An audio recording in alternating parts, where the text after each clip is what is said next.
An arrogant police officer spat in the face of a black woman during a routine traffic stop.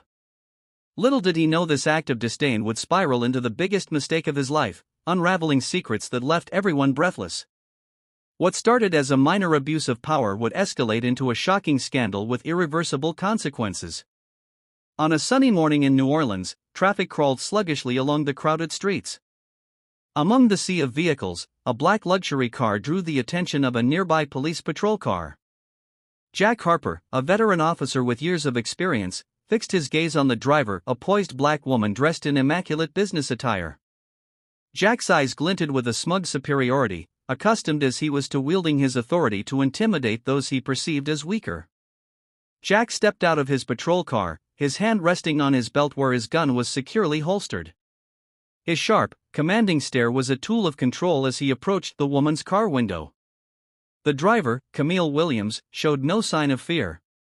She calmly lowered her window, her expression serene and unreadable, as if she had anticipated this encounter. Camille took a deep breath as she prepared to address her team about the latest revelations. The betrayal from Megan Lane had shaken her, but it also reignited her determination. With the USB drive retrieved from Megan's office, she now had access to vital evidence that could further expose Victor Kane and the corrupt network. As she entered the conference room, her team was already waiting, their expressions a mixture of concern and resolve. "We have new evidence," Camille began, holding up the USB drive. "But we also have new challenges. The enemy knows we're closing in, and they're willing to do whatever it takes to stop us. We need to stay vigilant and focus on the endgame." The team nodded, their commitment evident despite the growing risks. Ethan Reed, one of Camille's most trusted allies, leaned forward. "What's the plan, Judge? How do we proceed?" Camille inserted the USB drive into her laptop, projecting its contents onto the screen. The room fell silent as the first audio file played. It was a recorded conversation between Victor Kane and an unnamed politician. Their voices were calm but calculating as they discussed bribes, cover-ups, and strategies to maintain their grip on power. The audio was damning, leaving no doubt about the depth of corruption. "This is what we're dealing with," Camille said, her voice steady. "Victor Kane is just one piece of the puzzle. This network extends to influential figures in politics, business, and law enforcement. Taking him down will only be the beginning." One of the investigators, Sarah, spoke up. "The public needs to hear this. If we release this recording, it could ignite a firestorm." Camille nodded. "That's the goal. But we need to be strategic. If we act prematurely, they'll bury the evidence and silence us before we can make a lasting impact. We'll present this to the Oversight Committee first. Once we have their support, we'll go public." As the meeting adjourned, Camille couldn't shake the weight of the responsibility she carried. Each step forward brought her closer to the truth but also closer to danger. She knew the people she was up against wouldn't go down without a fight. Meanwhile, Victor Kane sat in his dimly lit office, his expression grim as he reviewed a report detailing Camille's recent activities. The failed ambush at the warehouse and the arrest of his operative, Enrique Morales, had exposed cracks in his once impenetrable network. But Victor wasn't a man who succumbed to pressure. He thrived on it. "She's becoming a problem," Victor muttered, his voice low and menacing. "But problems can be solved." Across the desk, one of his trusted lieutenants, Marcus, nodded. "We've already taken steps to disrupt her investigation. The threats, the tailing, it's only a matter of time before she makes a mistake." Victor's lips curled into a cold smile. "Good. But we need to escalate. Find her weaknesses. Everyone has a breaking point, and we're going to find hers." Marcus hesitated for a moment. "What about the Oversight Committee? If she gets them on her side, it could complicate things." Victor leaned back in his chair, his eyes narrowing. "Leave the committee to me. I've dealt with their kind before. Camille Williams may be brave, but she's not invincible." Camille spent the next few days preparing her case for the Oversight Committee. The evidence from the USB drive was meticulously organized, each piece reinforcing the narrative of systemic corruption. But as she worked late into the night, she couldn't ignore the growing sense of unease. The threats had become more frequent, and her team's resources were stretched thin. On the evening before her scheduled presentation to the committee, Camille received an unexpected visitor. Evelyn Patterson, the mother of the late whistleblower Mark Patterson, arrived at her office. Evelyn's eyes were filled with a mix of sorrow and determination. "Judge Williams," Evelyn began, her voice steady despite the weight of her words. "I wanted to thank you for what you're doing. Mark would have been proud to see someone fighting for justice the way you are." Camille stood and extended her hand. "Mrs. Patterson, your son's courage is what inspires me to keep going. He stood up for what was right, even when it cost him everything."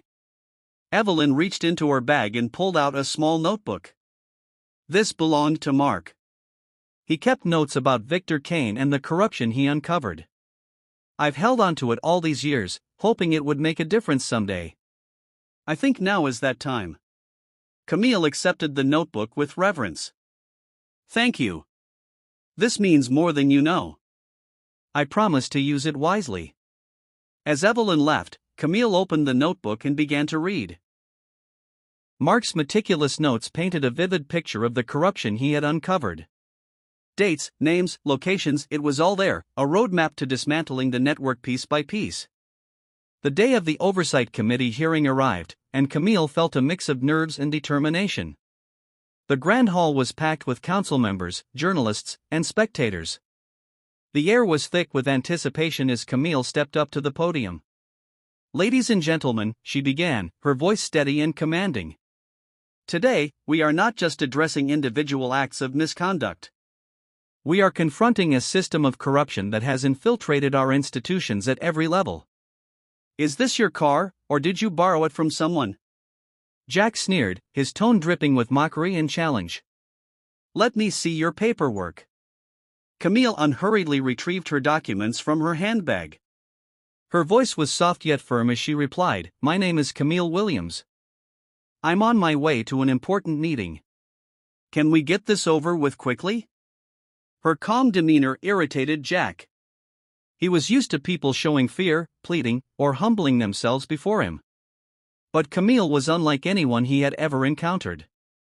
Leaning closer to the car window, Jack's frustration turned into outright anger as Camille remained composed. Unable to contain his arrogance, Jack spat directly in her face. The moment was heavy with a deadly silence. Camille didn't scream or react the way Jack expected. Instead, she methodically took out a tissue, wiped her face, and looked at him with piercing resolve. Then she picked up her phone, dialed a number, and said succinctly, "I need my people here immediately." Jack smirked, assuming she was merely trying to intimidate him. But he had no idea that this call would change everything. Returning to his patrol car with the smug air of victory, Jack believed he had won this battle. Yet within minutes, the sound of police sirens shattered the morning calm. An internal affairs vehicle arrived, disrupting the scene. Jack began to sense something was amiss, though he couldn't yet comprehend the magnitude of what was about to unfold. Camille's phone had barely disconnected when the piercing sound of sirens shattered the silence. An unmarked vehicle, instantly recognizable as belonging to Internal Affairs, arrived at the scene. Two plainclothes officers stepped out, their sharp gazes sweeping across Jack Harper. Camille opened her car door and stepped out, exuding unwavering confidence. Despite the severe insult she had just endured, her expression remained composed, though her eyes burned with a quiet fury.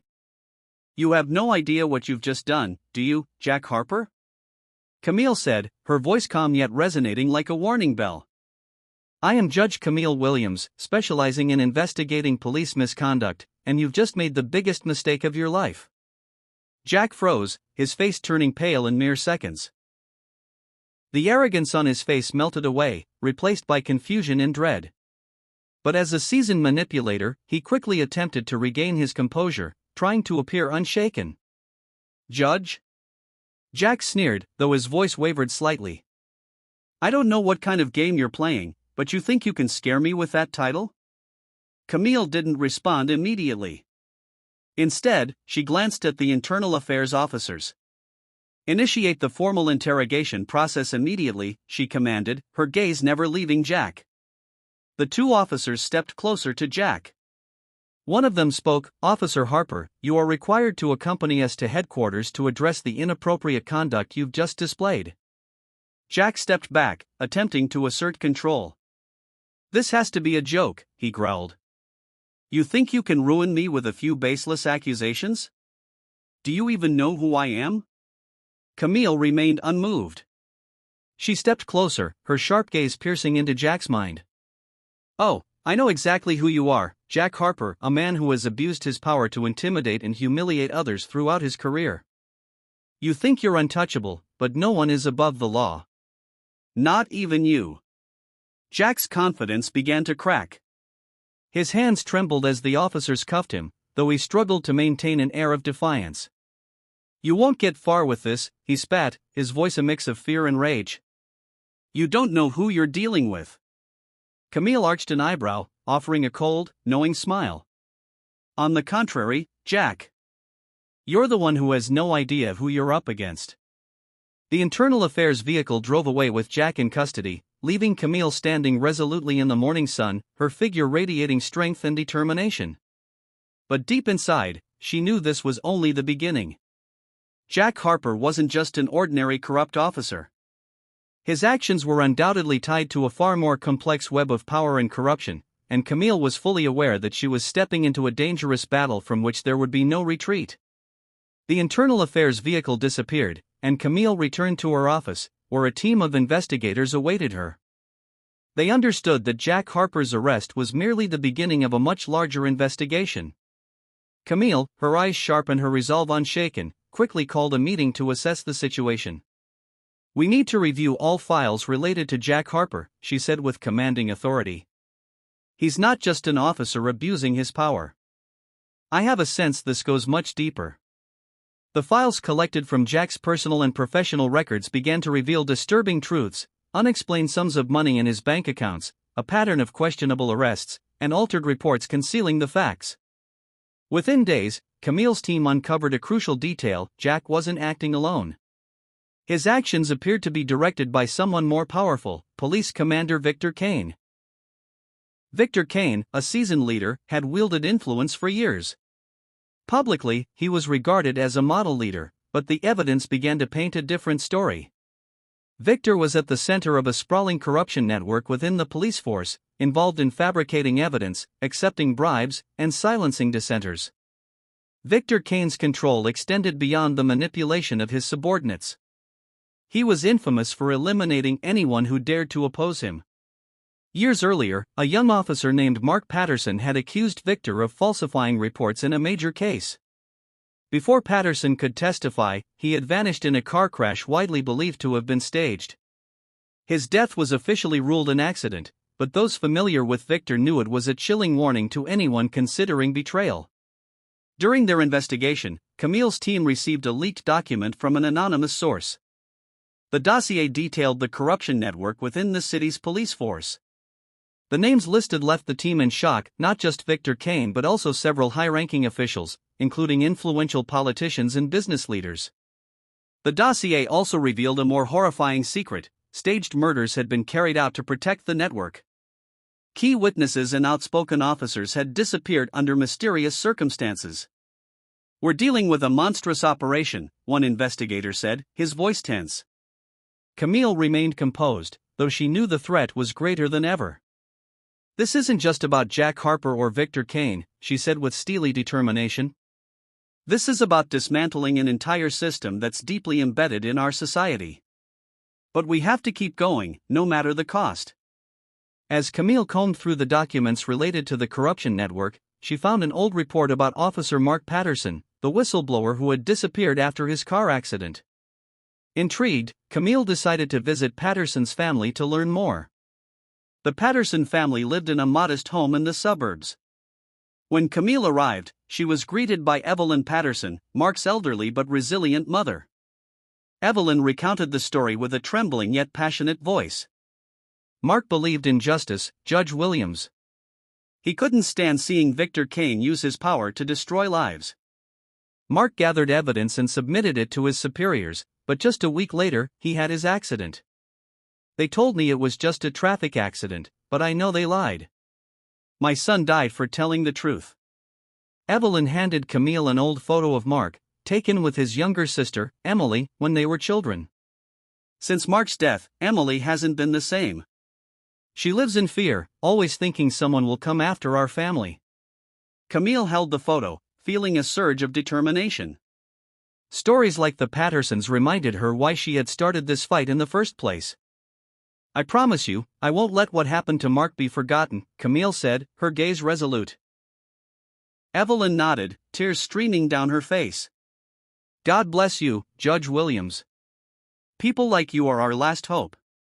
As Camille left the house, a cold wind blew through the quiet neighborhood. She looked again at the photo of Mark, feeling it served as a reminder that her fight wasn't just for herself but for those who had lost everything defending justice. Camille took the documents to a trusted ally within Internal Affairs. But soon after, she received an anonymous message: "Stop before it's too late. You don't know who you're dealing with." The message didn't frighten Camille, but it made her realize she was being watched. The network she was up against wasn't just a handful of corrupt officers. It was a powerful system willing to do anything to protect itself, even eliminating people like her. As Camille looked over the leaked documents on her desk, she knew there was no turning back. But she also understood that the battle ahead would be far more dangerous than anything she had faced before. If we don't stand up now, no one ever will, she said, her resolve growing stronger. On the other side, Victor Kane began to sense the threat Camille posed. In a closed meeting with his closest allies, he smirked coldly. If she thinks she can bring me down, she doesn't know the game she's playing. Prepare for what's coming. Camille's investigation grew deeper, and the pressure extended far beyond her office walls. The mounting evidence was shaking the entire system, making those at the top feel their positions were under threat. As Camille began a new workday, the tension in the office was palpable. Her phone started buzzing with strange messages. At first, they were simple warnings like "Stop now" or "You're going too far." But within days, the tone escalated to outright hostility: "If you don't stop, you'll pay the price." Her email inbox was also flooded with threatening messages, some even including pictures of her family, leaving Camille with a gnawing sense of unease. Things took a dire turn when, one morning on her drive to the office, Camille noticed a black car tailing her. Initially, she dismissed it as a coincidence, but when the car rammed into the side of her vehicle on a deserted stretch of road, she knew it was no accident. Fortunately, Camille remained calm. She swerved just in time to avoid a direct collision. The black car sped off quickly, leaving Camille with a dented car and a racing heartbeat. Yet in her eyes, there was no fear, only determination. Following the incident, Camille reinforced her security measures. She instructed her team to re-evaluate all security protocols and ongoing plans. But it was during this heightened vigilance that a heartbreaking truth came to light. In an internal review, Camille discovered that sensitive details of her investigation had been leaked to Victor Kane. Crucial information about evidence, strategies, and upcoming plans had been compromised. Who had access to these documents? Camille asked, her voice sharp as a blade. The answer left her stunned. All signs pointed to Megan Lane, Camille's attorney and the person she trusted most. Confronting Megan, Camille couldn't hide her disappointment and anger. Why? She asked, her piercing gaze locking onto Megan's. Megan lowered her head, avoiding Camille's eyes. I didn't have a choice, she whispered, her voice trembling. Victor, he knows too much about me. If I didn't cooperate, he would ruin my life. Camille clenched her fist, struggling to maintain her composure. You didn't just betray me, Megan. You betrayed justice and all the people we're fighting to protect. As Camille turned to leave, Megan suddenly called out, her voice hoarse but resolute. Camille, wait. I can't undo the past, but I can make it right. Victor thinks I'm on his side, but I've recorded every meeting and every piece of information he forced me to leak. It's all on a USB drive hidden in my office. Camille paused, her expression a mix of skepticism and faint hope. If you're telling the truth, Megan, you have a chance to redeem yourself. But if this is a trap? Megan nodded, tears streaming down her face. I don't want to live in fear anymore. Do what you have to, Camille. I'm ready to face the consequences. Leaving Megan's office, Camille felt the weight of betrayal heavy on her shoulders. Megan's confession was a stark reminder of the immense pressure Victor's network exerted on anyone who dared to oppose it. Camille knew she had to proceed carefully, for the fight ahead would test her resolve like never before. She presented the evidence from the USB drive, playing the damning recordings and displaying documents that outlined the network's operations.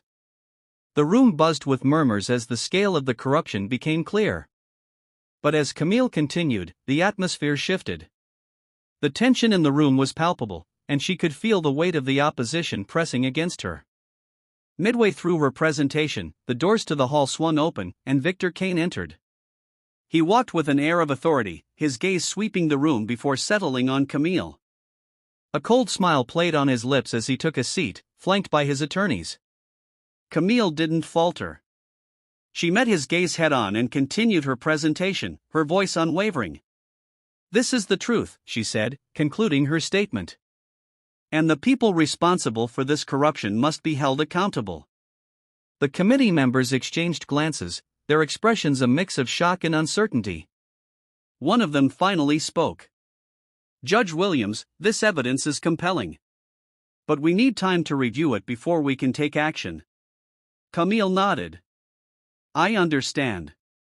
But I urge you to act quickly. The longer this network operates, the more damage it will do."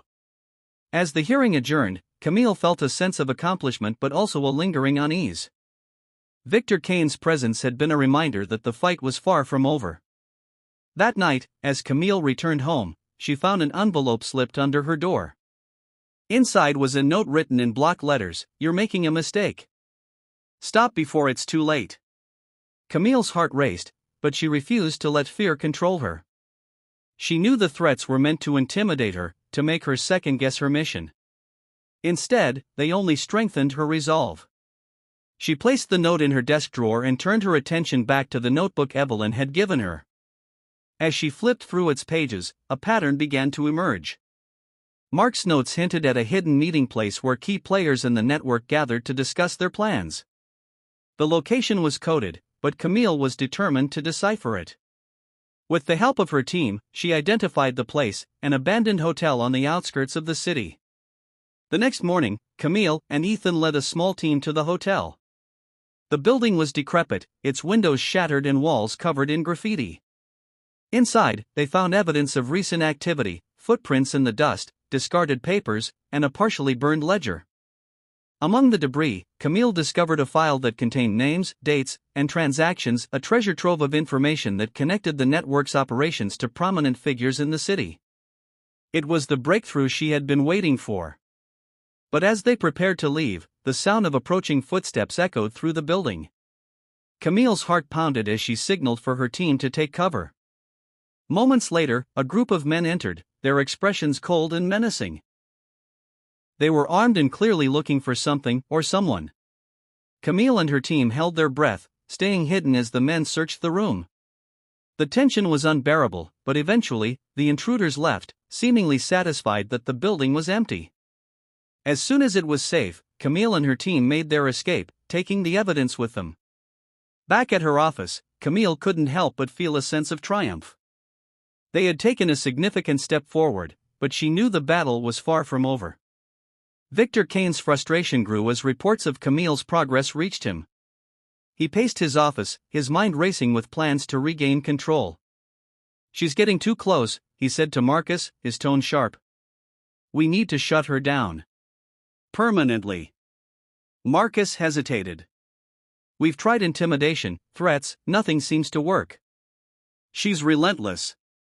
Victor's eyes narrowed. "Then we'll have to be more creative. Find out who she cares about.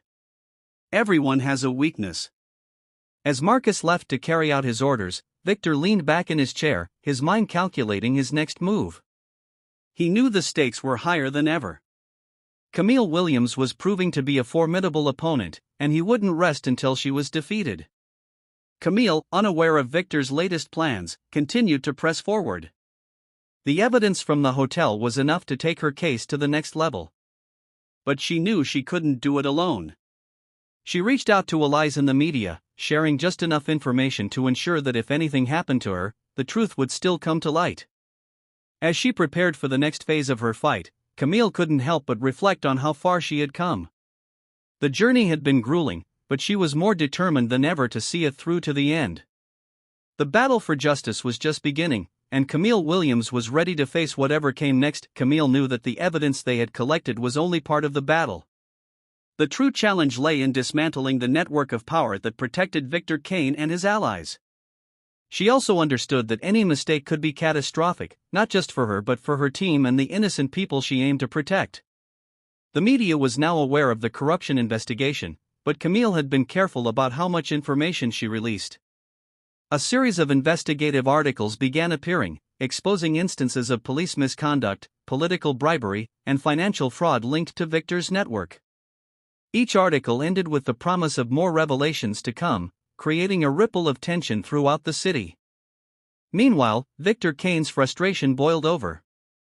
Sitting in his office, he glared at the headlines splashed across the morning papers. "The walls are closing in, a corruption scandal unveiled." The accompanying articles hinted at the scale of his operations, and while they hadn't named him directly, Victor knew it was only a matter of time. Marcus entered the office, his expression grim. "We've identified the journalist working with Camille," he said, placing a file on Victor's desk. "Sarah Compton. Investigative reporter. She's been in close contact with Williams for weeks." Victor's eyes narrowed. "Take care of it. No loose ends." Marcus hesitated. "If we target a journalist, it could backfire. The media will turn her into a martyr." Victor's lips curled into a cold smile. "I'm not suggesting we silence her. Just make her understand the consequences of digging too deep. A few well-placed threats should do the trick." Marcus nodded and left the room. Victor turned his attention back to the articles, his mind already formulating his next move. Camille's team worked tirelessly, combing through the evidence and building a case that would be impossible to ignore. But the pressure was taking its toll. One evening, as Camille stayed late in the office, Ethan approached her with a cup of coffee. "You should go home and rest," he said, concern etched on his face. Camille shook her head. "There's too much at stake. Every minute we waste gives them more time to cover their tracks." Ethan sighed. "You can't do this alone, Camille. You have a team for a reason. Let us shoulder some of the burden." Camille looked at him, her expression softening. "I know, Ethan. It's just, this fight feels personal. It's not just about justice. It's about making sure people like Victor Kane don't get away with destroying lives." Ethan placed a reassuring hand on her shoulder. "We're with you, Camille. All the way." As the investigation progressed, Camille's team uncovered a new lead. Among the documents retrieved from the abandoned hotel was a list of offshore bank accounts tied to Victor Kane and several prominent politicians. The accounts were used to launder money and fund illegal operations, providing a clear financial trail. Camille reached out to a forensic accountant, Carla Mendoza, who specialized in tracking illicit financial activity. Carla's analysis confirmed the connections between the accounts and Victor's network. "This is a goldmine," Carla said, laying out her findings during a meeting. "If we can tie these transactions to specific illegal activities, it'll be the smoking gun you need." Camille nodded. "Great work, Carla. Let's focus on building a timeline that links these accounts to the key players."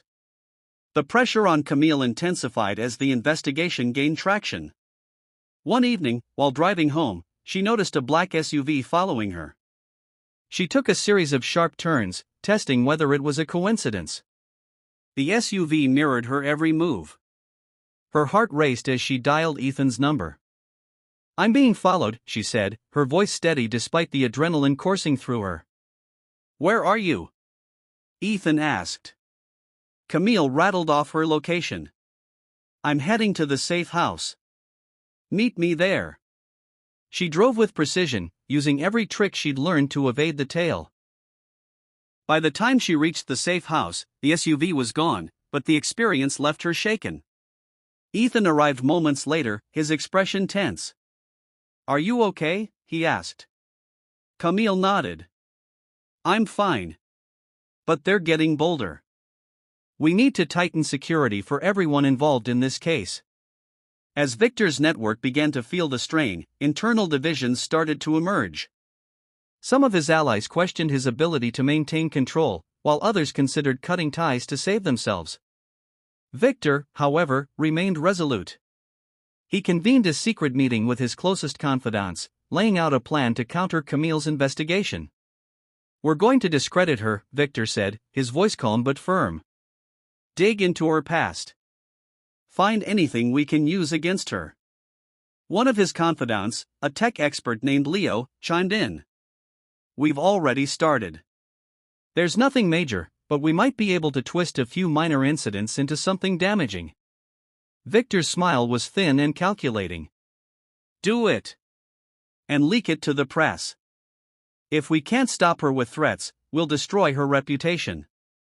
The smear campaign against Camille began almost immediately. Anonymous tips led to news stories that painted her as overly ambitious and reckless. Old cases she had presided over were scrutinized, with critics suggesting bias. Camille's resolve was tested as her name became a target of public debate. Despite the attacks, Camille refused to back down. She called a press conference to address the allegations head-on. "These accusations are a distraction," she said, standing before a room full of reporters. "They are an attempt to undermine the investigation and protect those who have abused their power. I will not be deterred. Justice demands perseverance, even in the face of adversity." Her words resonated with the public, and support for her investigation grew. But Camille knew the fight was far from over. One night, as Camille reviewed the financial data with Carla and Ethan, her phone buzzed with a message from an unknown number: "Meet me at Pier 17. Midnight. Come alone." Ethan frowned as he read the message. "It's a trap." "Maybe," Camille replied. "But it could also be an opportunity. Whoever sent this might have information we need." Carla shook her head. "It's too risky. Let us handle it." Camille considered their concerns but ultimately decided to go. "I'll be careful. If it's a trap, I'll call for backup." At midnight, Camille arrived at Pier 17, the air thick with fog and the sound of waves lapping against the docks. She scanned the area, her senses on high alert. A figure emerged from the shadows, a hood pulled low over their face. "Judge Williams," the figure said, their voice low and gravelly. "I have information that can bring Victor Kane down. But you need to act fast." Camille stepped closer, her eyes narrowing. "Who are you? Why are you helping me?" The figure hesitated. "Let's just say I've seen enough corruption to know it needs to end. Here." They handed her a folder and a USB drive. "This contains everything you need. But be careful. If Victor finds out you have this, he'll stop at nothing to silence you." Before Camille could ask more questions, the figure disappeared into the fog. She clutched the folder tightly, knowing it could be the key to dismantling the network once and for all. Back at her office, Camille and her team reviewed the new evidence. The folder contained detailed records of Victor's operations, including names, dates, and locations. The USB drive held surveillance footage and audio recordings that directly implicated Victor and his allies in numerous crimes. "This is it," Camille said, her voice steady but filled with determination. "This is what we've been waiting for." Ethan smiled. "Let's finish this." The final phase of the investigation began, with Camille's team working around the clock to prepare their case. The evidence was overwhelming, but they knew they had to present it strategically to ensure it couldn't be dismissed or undermined. As the day of the court hearing approached, Camille felt a mix of anticipation and anxiety. The fight had been long and grueling, but she was ready to see it through to the end. When the hearing finally began, the courtroom was packed. Camille stood before the judge, presenting her case with precision and clarity. The evidence spoke for itself, painting a damning picture of corruption and abuse of power. Victor Kane, seated at the defendant's table, maintained his composure, but his confidence wavered as the case against him unfolded. Camille's determination was unshakable, and by the end of the proceedings, it was clear that justice was within reach. As the gavel fell, signaling the conclusion of the hearing, Camille allowed herself a moment of relief. The fight was far from over, but this victory was a step toward the change she had been fighting for. Outside the courthouse, reporters clamored for comments, but Camille simply smiled and said, "Justice is a journey, not a destination. Today, we took a step forward. Tomorrow, we keep going." Camille knew that while the court's decision marked a significant victory, it was not the end of the battle. Victor Kane's network, though shaken, was still formidable, and she had no illusions about the challenges ahead. The evidence she had presented was enough to ensure Victor's indictment, but dismantling the entire system would require perseverance, strategy, and courage. In the days following the hearing, Camille found herself inundated with messages of support. Community leaders, activists, and ordinary citizens reached out to commend her bravery. However, there were also threats, anonymous phone calls, messages, and letters warning her to back off. One evening, Camille received a call from Evelyn Patterson. "Judge Williams, I can't thank you enough for what you've done," Evelyn said, her voice filled with gratitude. "Mark would be proud of you." Camille smiled, though her heart was heavy. "Thank you, Mrs. Patterson. Mark's courage is what inspires me to keep fighting.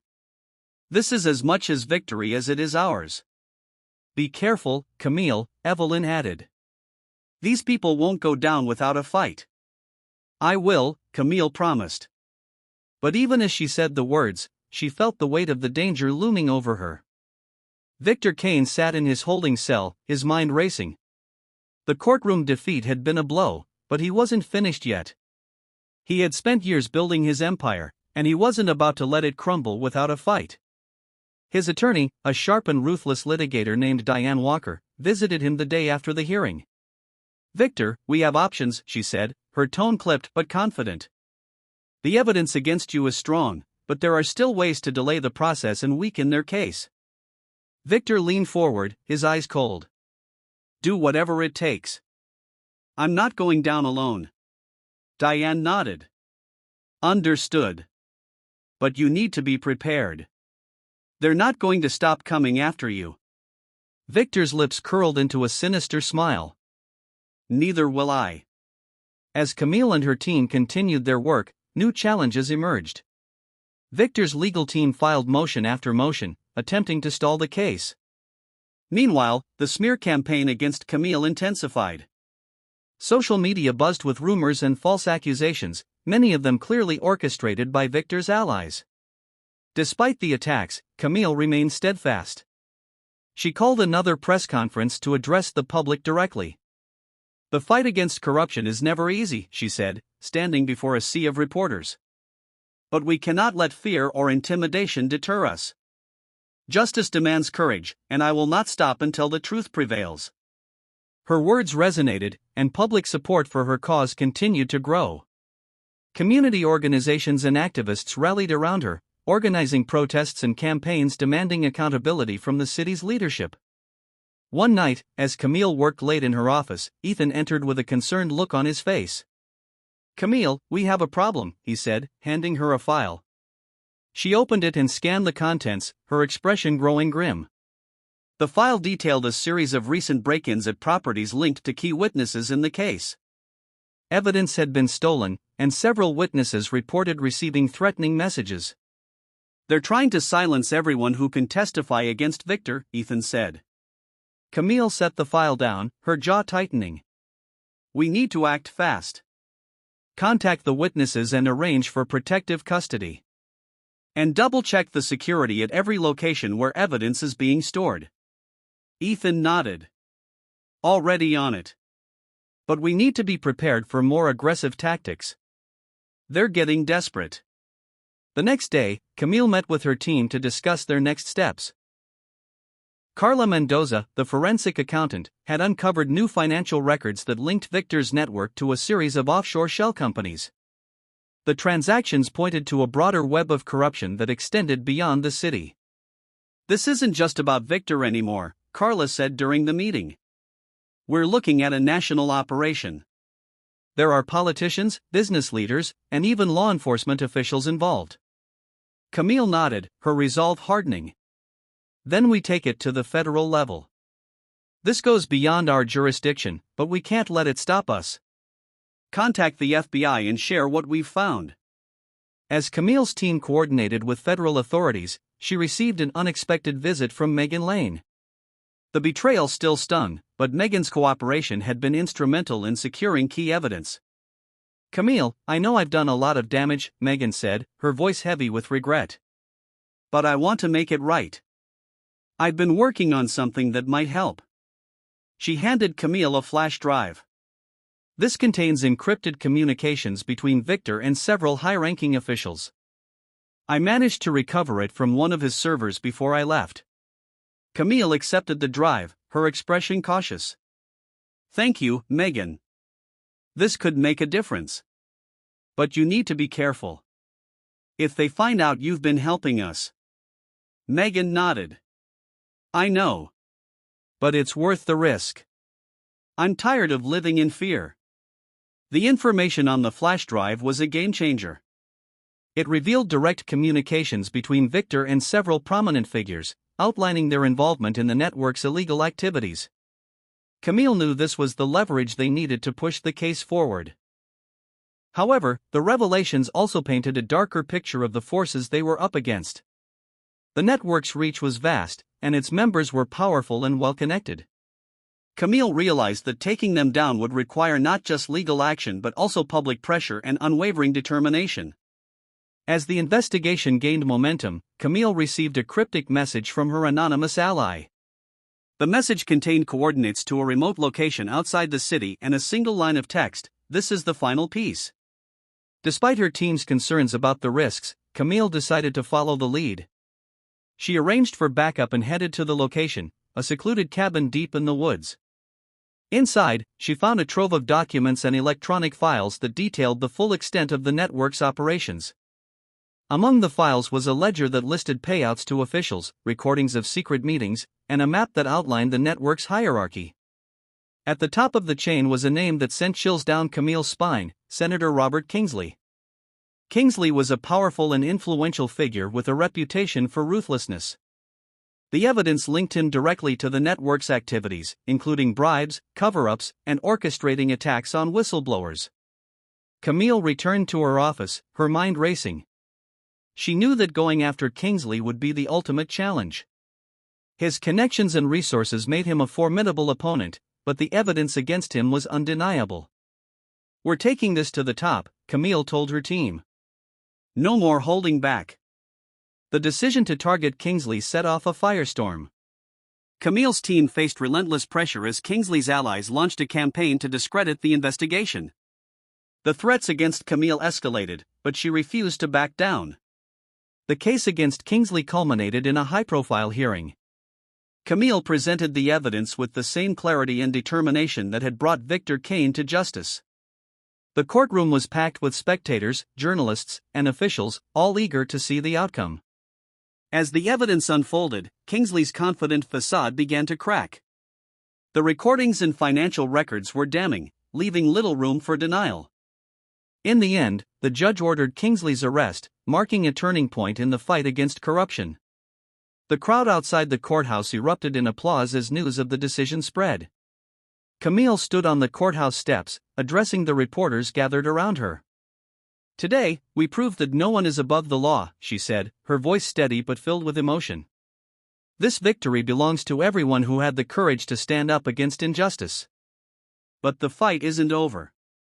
We must remain vigilant and continue to hold those in power accountable." As the crowd cheered, Camille felt a sense of relief but also a renewed sense of purpose.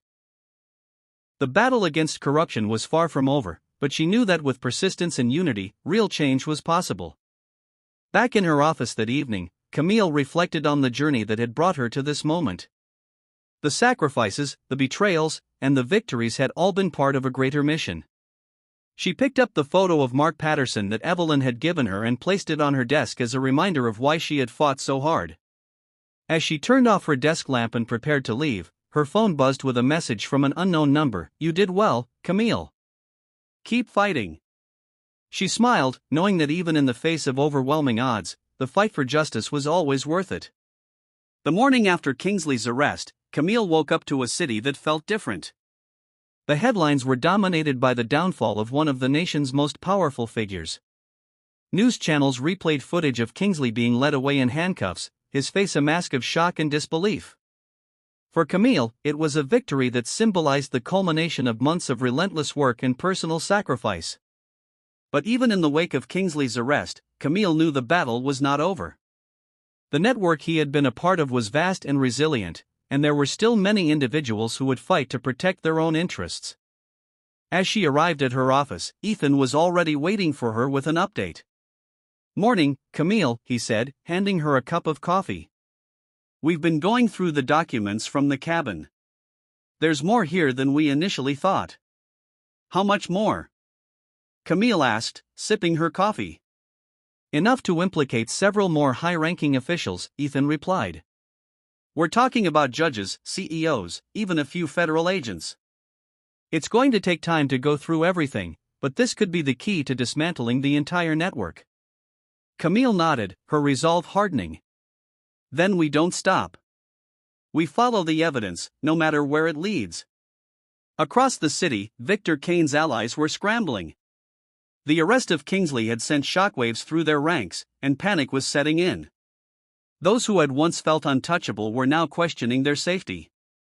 Some began to cut ties, hoping to distance themselves from the scandal, while others worked in the shadows to regroup and strategize. One of Victor's closest confidants, Marcus, convened a secret meeting with a handful of remaining loyalists. "Kingsley's gone," Marcus said, his tone grim. "But we're not out yet.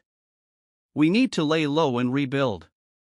And we need to deal with Camille Williams before she takes us all down." Meanwhile, Camille and her team were making progress. The documents from the cabin contained detailed records of financial transactions, secret meetings, and communications that revealed the inner workings of the network.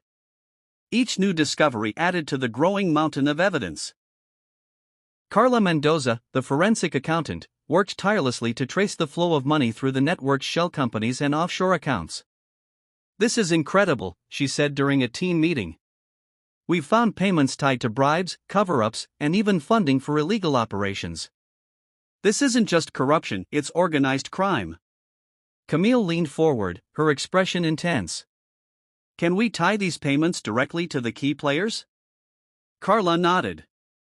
"It'll take time, but yes. The evidence is there." As Camille's team continued their work, the threats against her escalated. One evening, as she left the office, she noticed a car parked across the street. The driver's face was obscured, but she could feel their eyes on her. Her instincts told her to stay alert. She called Ethan. "I think I'm being watched again," she said, keeping her voice steady. "Where are you?" Ethan asked.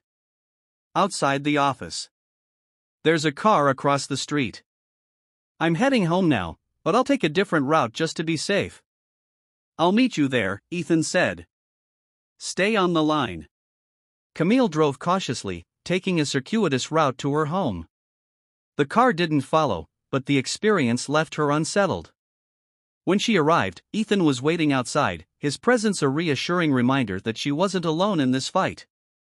"Thanks for coming," Camille said as she stepped out of her car. "Always," Ethan replied. "We'll get through this, Camille. One step at a time." As the investigation reached new heights, Camille's anonymous ally contacted her again.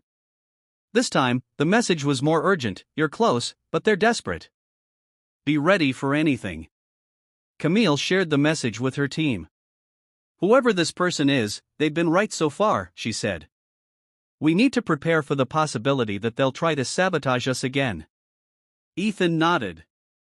"We've increased security measures, but we'll double-check everything. We can't afford any mistakes." The turning point came when Camille's team uncovered a series of emails between Victor Kane and a prominent business executive, detailing a plan to launder millions of dollars through a fake charity. The scheme was not only illegal but morally reprehensible, as it exploited vulnerable communities under the guise of philanthropy. "This is it," Camille said, holding up a printout of the emails during a team meeting. This proves their intent and shows just how far they're willing to go.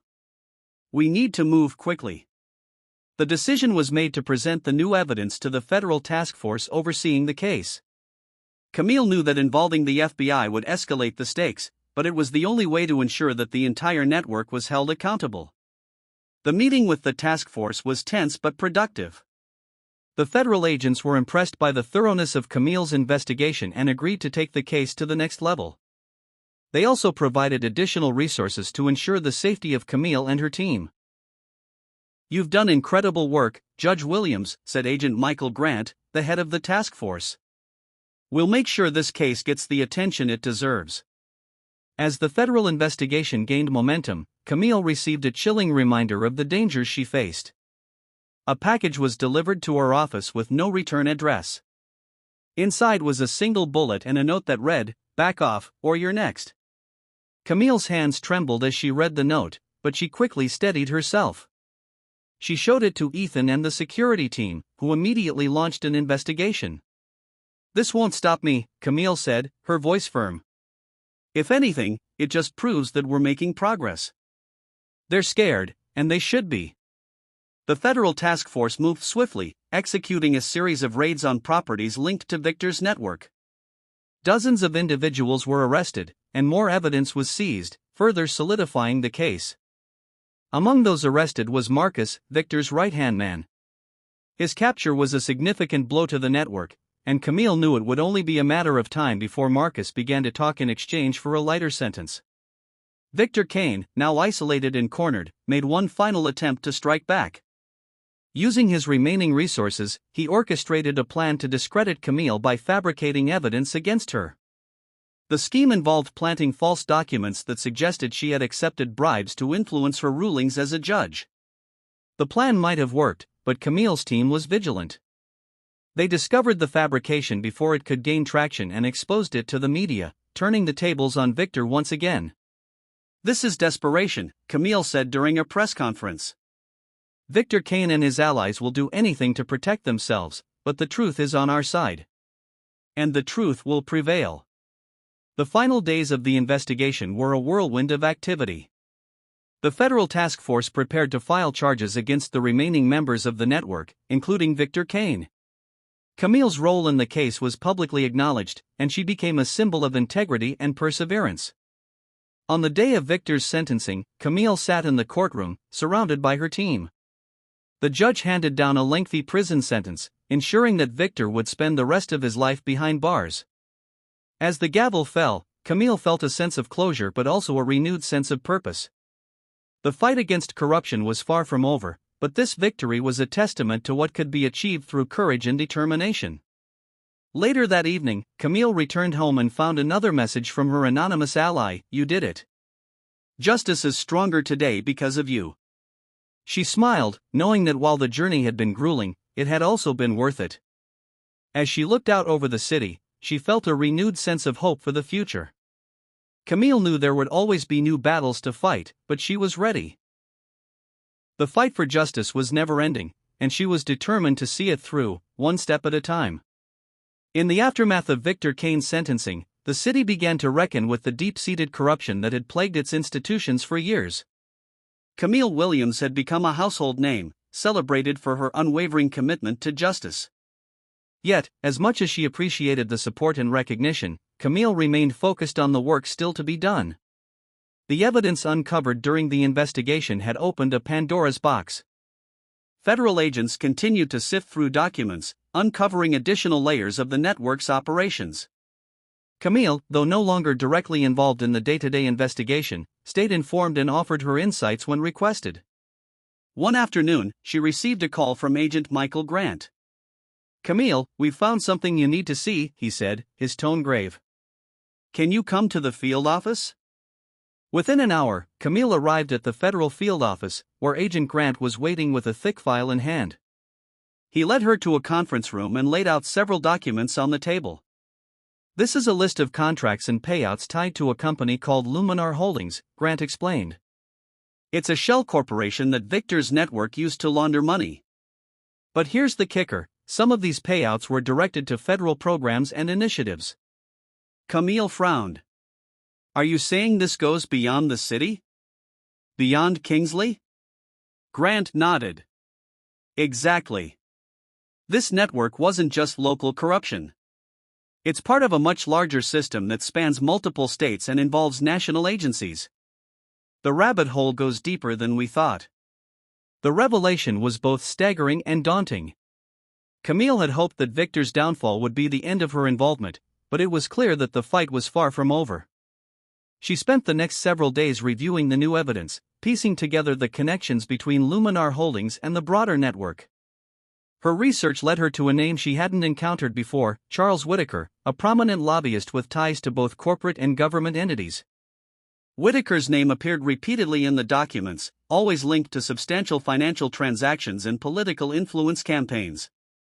If Whitaker's involved, Camille told Ethan during a late-night strategy session, he's going to be a much tougher opponent than Victor or Kingsley. He operates in the shadows and knows how to cover his tracks. Ethan nodded. Then we'll need to be even more careful. If he senses we're onto him, he'll shut everything down. Camille's instincts were correct. Whitaker was not only aware of the investigation but had already begun taking steps to protect himself. His influence extended to high-ranking officials and law enforcement agencies, giving him a level of protection that seemed almost impenetrable. To counter this, Camille reached out to her network of allies, including investigative journalists, whistleblowers, and legal experts. Together, they developed a plan to expose Whitaker's operations while minimizing the risk of retaliation. As the investigation progressed, Camille received another cryptic message from her anonymous ally: "The next move is yours." The key lies in Whitaker's offshore accounts. The message included coordinates to a secure storage facility in another state. Camille shared the information with the federal task force, and a team was dispatched to investigate. Inside the facility, agents found a cache of records detailing Whitaker's financial dealings, including evidence of bribes paid to government officials and contracts awarded to fraudulent companies. "This is enough to build a case against Whitaker," Agent Grant said as he reviewed the findings. "But we'll need Camille's testimony to connect the dots. She's been at the center of this from the beginning." Camille agreed to testify before a congressional hearing on government corruption. The hearing was set to be a high-profile event, with national media coverage and intense public interest. Camille knew the stakes were higher than ever, but she was determined to see it through. On the day of the hearing, the room was packed with lawmakers, journalists, and members of the public. Camille sat at the witness table, her posture calm but resolute.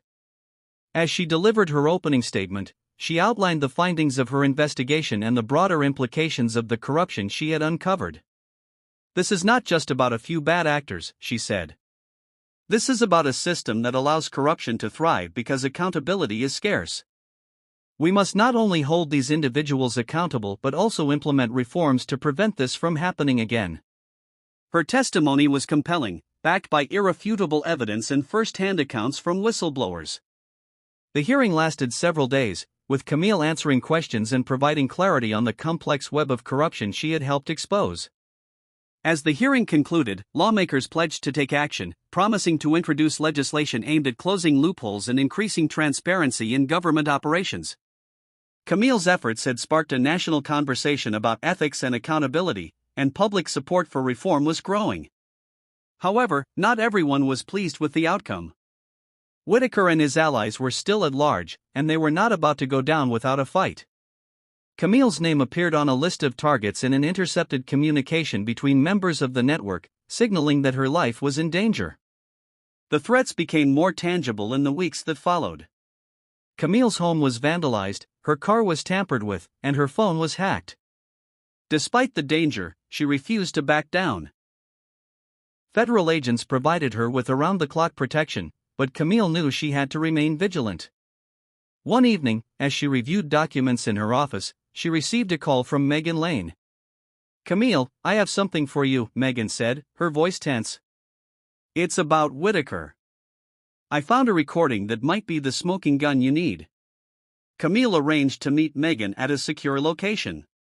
When they met, Megan handed over a flash drive containing an audio recording of Whitaker discussing his illegal activities with one of his associates.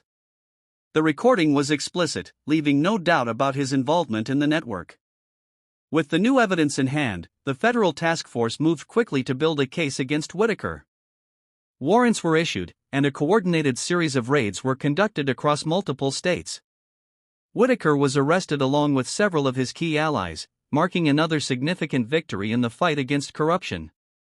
The arrest sent shockwaves through political and corporate circles, and the public reaction was overwhelmingly positive. Camille's efforts had not only exposed the truth but also inspired a movement for change. As the dust settled, Camille took a moment to reflect on the journey she had undertaken. The fight had been grueling, and the sacrifices had been immense. But the victories were worth it. She had proven that even the most entrenched systems of corruption could be challenged and dismantled. One evening, as she sat in her living room, her phone buzzed with another message from her anonymous ally: "You've come farther than anyone thought possible. The work continues, but today, you've made history." Camille smiled, feeling a sense of accomplishment and hope. The battle for justice was ongoing, but she was ready for whatever came next. With her allies by her side and the support of a galvanized public, she knew that the fight for a better future was only just beginning.